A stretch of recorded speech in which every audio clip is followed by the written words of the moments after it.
करण्याचं कार्य जर कोण केलं असेल तर ते म्हणजे गजानन महाराजांनी केलं. गजानन महाराजांची शक्ती सांगू, जेव्हा उसानं मारून मारून ते पाटील थकले, सगळ्यांचे ऊस गजानन महाराजांनी हातात जमा केले आणि त्या ऊसाच्या मोळीला पिंगळून पिळून महाराज तिच्यातून हातानं रस काढला आणि ते तुम्ही थकले असाल म्हणून त्याच पाटील मंडळींना पाजायला दिला. एवढी शक्ती होती आमच्या गजानन महाराजांकडे, तरी विरोध केला नाही, विरोध केला नाही. मग महाराज ती शक्ती कळाली पाटील मंडळींना आणि मग महाराज ती पाटील मंडळी गजानन महाराजांना शरण आली. काय श्रेष्ठत्व आणि काय अधिकार प्राप्त झाला त्या पाटील मंडळींना, वेगळ्या शब्दात मला सांगण्याची गरज नाही.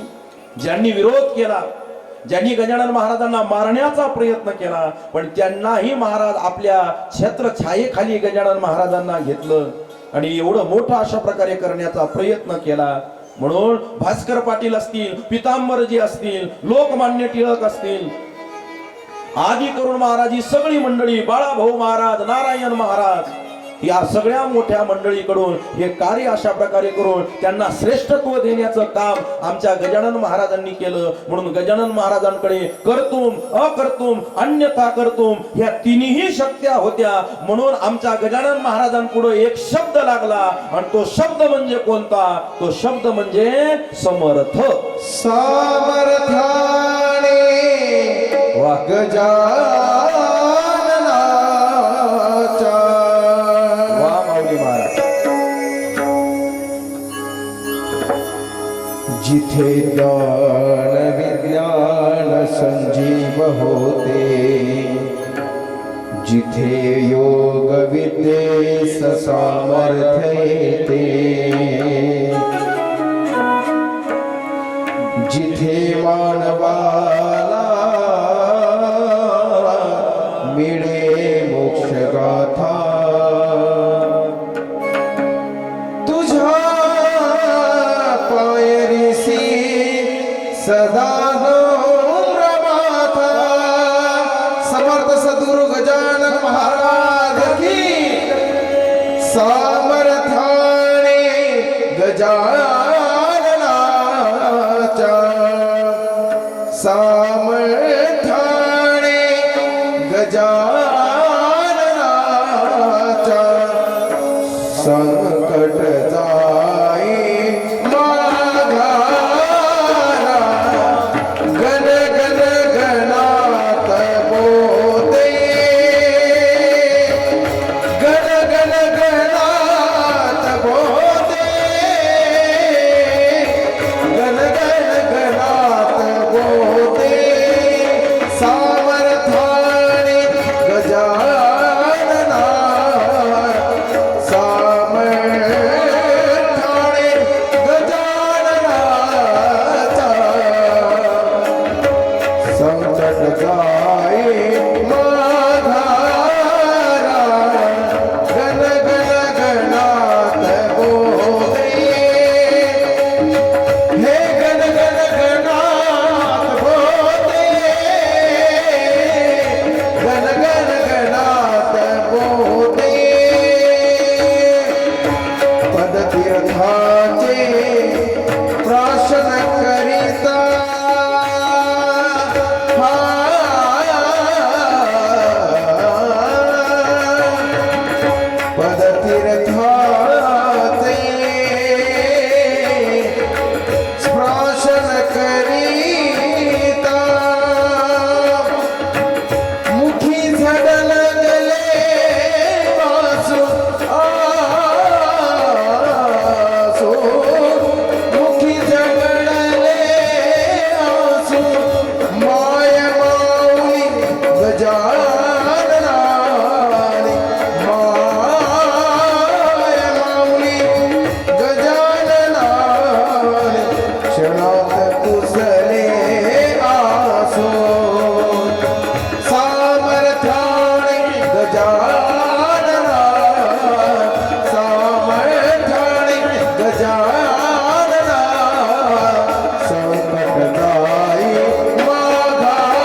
तीर्थाचे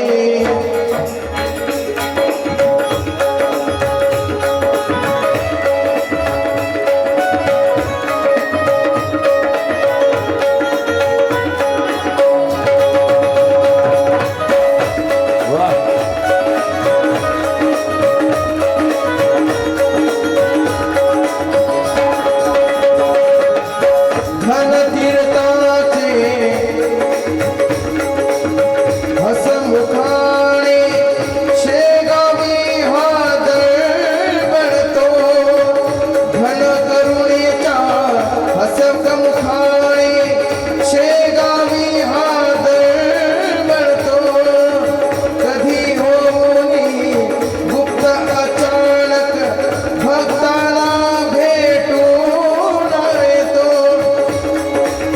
गण गण गणात गोते गण गण गणात गोते हा मंत्र मुखाने जपावे गण गण गणात गोते गण गण गणात गोते गण गण गणात गोते गणात गोते गणात गोते समर्थ सद्गुरु श्री गजानन महाराज की जय.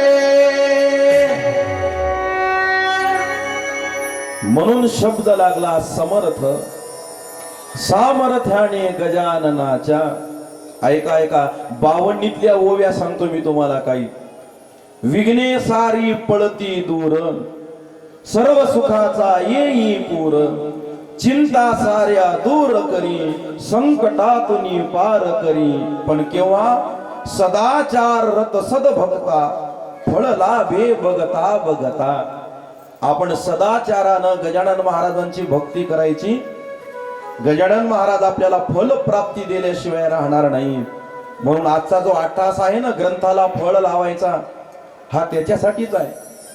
म्हणून प्रत्येकाच्या इच्छा पूर्ती करणारे आणि लवकरात लवकर, बरं का, लवकरात लवकर असं महाराज व्यक्तिमत्व जर कोणतं असेल तर ते महाराज आमच्या गजानन महाराजांचं आहे. म्हणून ऐका ना, काय चरित्र आहे गजानन महाराजांचं. ऐका, किती व्यापक आहेत गजानन महाराज, किती समर्थ आहेत गजानन महाराज.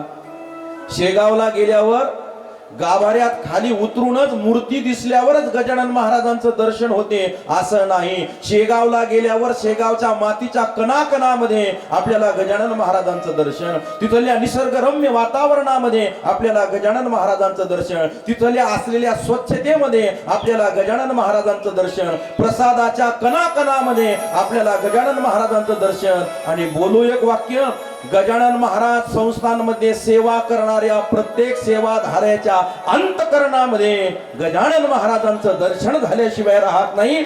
एवढे व्यापक असणारे महाराज आमचे गजानन महाराज आहेत. म्हणून ऐका, खोटं नाही सांग, ही जी धावपळ करणारी मंडळी आहे ना, त्यांना माझं वाक्य पटणार नाही, त्यांना आवडणार नाही. पण या श्रींची सेवा करणारे हे कार्य चांगलं पार पडलं पाहिजे, या करताना दिवस रात्र ताण भूक विसरून ही जी सगळी श्रींची सेवाधारी मंडळी धावपळ करते आहे ना, खोटं नाही सांगत, या सेवाधाऱ्या मंडळीच्याही चरणावर जर आपण डोकं टेकवलं ना, तेच फळ जे गजानन महाराजांच्या दर्शनाचं फळ. एवढी व्यापक भूमिका आहे महाराज आमच्या गजानन महाराजांच्या चरित्राची. आणि तीच व्यापकता आपण गेल्या 2 दिवसापासून श्रवण करण्याचा प्रयत्न अशा प्रकारे त्या ठिकाणी करतोय. बंकटलालजींच्या सदनामध्ये आता गजानन महाराजांचं वास्तव्य होतं. 2 मजली घर होतं, 2 मजली. आताही बंकटलालजींचं सदन आहे बरं का. जर तुम्ही शेगावला जाऊन पाहाल तर तिथं जे महत्वाचे ठिकाण आहेत अजूनही शेगाव संस्थांच्या माध्यमातून ते राखीव करून ठेवलेले आहेत श्रींच्या भक्तधारी मंडळींच्या दर्शनासाठी. आपण जेव्हा श्रावण महिन्यामध्ये श्री संत गजानन महाराज पदस्पर्श दर्शन सोहळा काढणार आहोत तेव्हा ते सगळे ठिकाण आपण बघणार आहोत, दर्शन घेणार आहोत. 2 मजली घर बंकटलालजींचं, वरचा मजला अख्खाच्या अख्खा गजानन महाराजांसाठी राखीव ठेवला होता. का? कारण महाराज गावोगावी पंचक्रोशीतील मंडळी आता गजानन महाराजांच्या दर्शनाला येऊ लागली. दिंड्या घेऊन, पताका घेऊन, हातात टाळ मृदंग विना भगवंताचं नाम घेत घेत ती सगळी भाविक मंडळी अशा प्रकारे गजानन महाराजांच्या दर्शनाला महाराज त्या ठिकाणी येऊ लागली. आता गजानन महाराजांच्या वास्तव्यांनी ते घर राहिलं नाही. ऐका माता माऊल्यांनो, घराला घरपण द्यायचं असेल तर त्या घराला मंदिरासारखं करायचं का स्मशानासारखं करायचं ही त्या घरात राहणाऱ्या व्यक्तीच्या हातामध्ये असतं बरं का. ऐका, 14 वर्ष प्रभू रामचंद्र अयोध्येमध्ये नव्हते तर जंगलात वनवासामध्ये असल्यामुळं जरी अयोध्येमध्ये बंगले असतील, दासदासी असतील, पण आनंद कुठं होता? वनवासात होता. ऐका महाराज, मी बोलतो कसा करताना माता माऊल्यांनो ऐका. एक निर्जीव घर तयार व्हायला करोडो वाळूचे कण एकत्रित येतात हो. एक भिंत उभं राहायला हजारो विटींना एकत्रित यावं लागतं. एक खोली तयार व्हायला 4 भिंतींना एकत्रित यावं लागतं.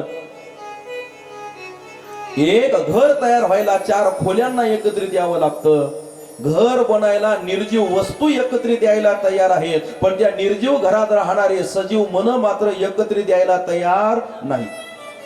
किती दिवस झाले महाराज तुम्ही ताटाला ताट लावून सगळे सहकुटुंब सहपरिवार जेवण करताय?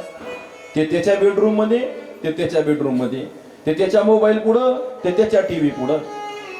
ऐका ऐका, मी बोलतो कसा करताना. एका कवीनं लिहिलंय, घर असावे घरासारखे, नको तो नुसत्या भिंती, त्यात असावा प्रेम जिव्हाळा, नको तो नुसत्या नाती. त्या घराचं घरपण टिकवणार, त्या घराला स्वर्ग आणि मंदिर करणारं कोण असतं तर त्या घरामध्ये वास्तव्य करणारे ती संख्या असते, ते लोक असतात, ते नाते असतात. पण केवढा दुरावा महाराज. आज जर बारकाईनं पाहिलं ना तर भावा भावाचं पटायला तयार नाही, जावा जावाचं पटायला तयार नाही, सासू सुनाचं पटायला तयार नाही. आणि त्याच्यासाठी फार मोठं काही कारण नाही, फार छोटं कारण असतं महाराज, फार छोटं कारण, फार छोटं कारण. त्यांना स्लॅबचं आम्हाला माळवदाचं का, त्यांना काळीचं आम्हाला खडकाचं का. पण खडक आणि काळी काहीच करत नाही. मेहनतीच्या नशिबाच्या पलीकडे महाराज जीवनात काहीच नसते, जीवनात काहीच नसते. कशाला महाराज ईद भर आणि तीज भर जागेसाठी वाद करता? तिला 1000ची साडी आणि मला 500ची का, तिला 2 आणि मला 1 का? एका एका साडीसाठी महाराज वाद व्हावा? माझी ताई राहते पुण्याला, नांदेड सिटी मध्ये, सिंहगड रोडला. माझ्या भाच्याचा 5वा वाढदिवस होता. आम्ही गेलो वाढदिवसाला.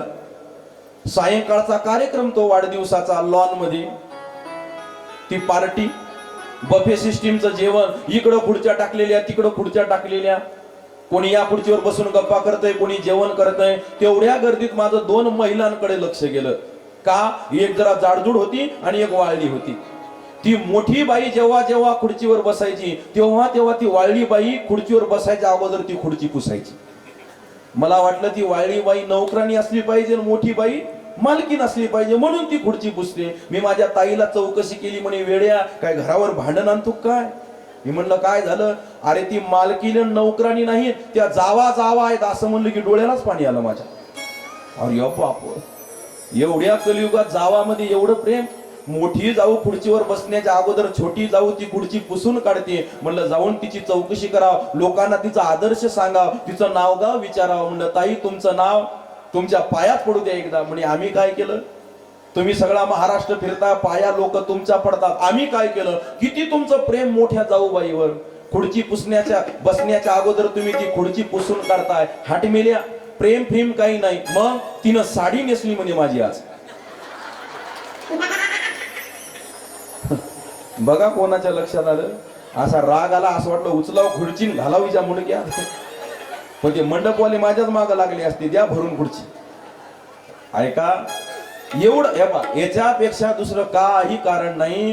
हा, घरोघरी मातीच्या चुली. ऐका ऐका महाराज, महिला मंडळी, हे वाक्य आपण आपल्या चुका लपवण्यासाठी बघा ना किती चांगले वाक्य बनवले. घरोघरी मातीच्या चुली. संसार म्हणलं की भांड्याला भांड लागणार. जुन्या बाया हुशार होत्या, म्हाताऱ्या बाया भांड्याला भांड लागू देत नव्हत्या. का? मडक्याचे भांडे लागले की फुटून जायचे. मग करावं काय? बाया हुशार, मडके फुटू लागले म्हणून लोखंडाच्या घागरी आणल्या. लागू लागले एकमेकाला, पण चपू लागले. बाया त्याच्यापेक्षा हुशार, लोखंडी घागरी दिल्या सोडून आता प्लॅस्टिकच्या घागरी आणल्या. हाना किती हाणायच्या. हा चपली तरी काय काही काही हरकत नाही का, आत हात घालायचा आणि आतून एक बुक्का मारला की पुन्हा जाग्या. आम्ही भांडे बदलले, पण भांड्याला भांड लागू देणं बंद होऊ दिलं नाही. भांडे नका बदलू. हा आता जुन्या भांड्यावर येतंय सगळं. म्हणून हे चरित्र महाराज लक्षात आणणं अशा प्रकारे फार महत्वाचं आहे. घर कशाला म्हणतात, घरातलं वातावरण कसं असावं. ज्या घरामध्ये महाराज प्रसन्नता असते, प्रसन्नता असते. आज महाराज आम्हाला अभिमान वाटतो या गोष्टीचा की ज्या घरामध्ये आम्ही प्रवेश करावा, प्रवेश केल्यानंतर पहिली भिंत जी नजरेवर पडते ना, ती भिंत गजानन महाराजांच्या फोटो शिवाय आम्हाला कोणत्याच घरात दिसत नाही. हा आदर्श आता सगळ्यांनी घेण्याचा प्रयत्न केलेला आहे. प्रत्येक घरात महाराज श्रींचा फोटो दिसतो, प्रत्येक घरात स्वामींचा फोटो दिसतो. पण ऐका, नुसता फोटो लावून फायदा होणार नाही. तर ते आदर्श सुद्धा महाराज घेण्याचा प्रयत्न आपण अशा प्रकारे केला पाहिजे. मी काय सांगतोय, बंकटलालजींचं सदन, हे सदन नाही राहिलं, ते घर नाही राहिलं, तर ते महाराज आता देऊळ झालं, ते आता मंदिर झालं. म्हणून आपणही आपल्या घराला मंदिर अशा प्रकारे त्या ठिकाणी केलं पाहिजे. सदनी श्री गजानन आले,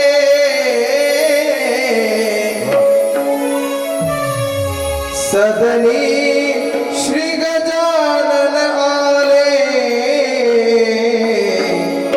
आज माझे घर मंदिर झाले, आज माझे घर मंदिर झाले, आज माझे घर मंदिर झाले. जय गजानन.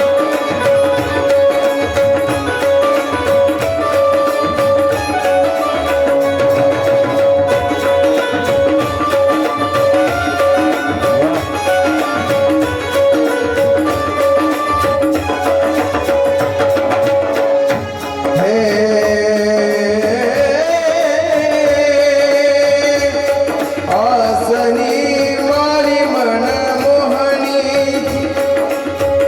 हे जी सारी गुरु माऊली, हेरी परीक्षाया भक्ता, उगव्या चैतन्य मोदका. सदनी गजानन आले, सदनी गजानन आले. आज माझे मंदिर घर झाले, आज माझे घर मंदिर झाले, मंदिर झाले, मंदिर झाले. समर्थ सद्गुरु श्री गजानन महाराज की जय. सदनी श्री गजानन आले, आज माझे घर मंदिर झाले. म्हणून आज आपल्याला घराला घर नाही तर मंदिर करण्याचं काम करायचं आहे. पण केव्हा, जेव्हा श्रींचे विचार घेऊन आपण आपलं जीवन जगलं तेव्हा.